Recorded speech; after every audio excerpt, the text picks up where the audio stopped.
সকাল থেকে কন্টিনিউ বৃষ্টি হয়েই যাচ্ছে। তো আজকে আমার হাসব্যান্ডের আবদার হলো আমার হাতের বিরিয়ানি। ওকে সেরকম করে রান্নাবান্না করে খাওয়ানোর সুযোগ আমার একটা হয় না। দুজনেই দূরত্ব থাকি।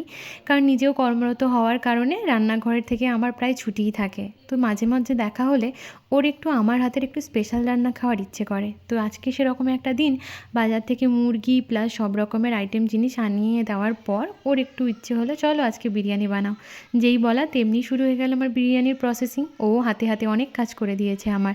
বিরিয়ানি হচ্ছিল ওইদিকে নিয়ে নিলাম একটু আমাদের ব্রেক, সেটা হলো এই আইসক্রিম। অরুণের এই আইসক্রিমটা আমার অল টাইম ফেভারিট। আমি যখনই ওর কাছে যাই ও আমার ফ্রিজে রেখে দেয় এটা ভর্তি করে। বাইরে দেখো টিয়া পাখিগুলো, দুটো টিয়া পাখি কী সুন্দর বৃষ্টিতে বসে বসে খাচ্ছিল, ছোটো ছোটো কী সুন্দর ঘাস। এদিকে আমার বিরিয়ানিও কমপ্লিট। আমি বিরিয়ানি খুব সিম্পল প্রসেসে করি আর কম মশলা দিয়েই বানাই। হাজব্যান্ড খেয়ে বলল খুব ভালো হয়েছে বিরিয়ানিটা। আমারও শুনে সত্যিই ভালো লেগেছিল, কারণ প্রথমবার ট্রাই করেছি ওর জন্য। আর ও যখন বলল ভালো হয়েছে আমিও অনেকটা খুশি হয়ে গেছিলাম। খাওয়া দাওয়ার পর ও চলে গেল অফিস, আমি নিয়ে নিলাম একটা কোল্ড কফি।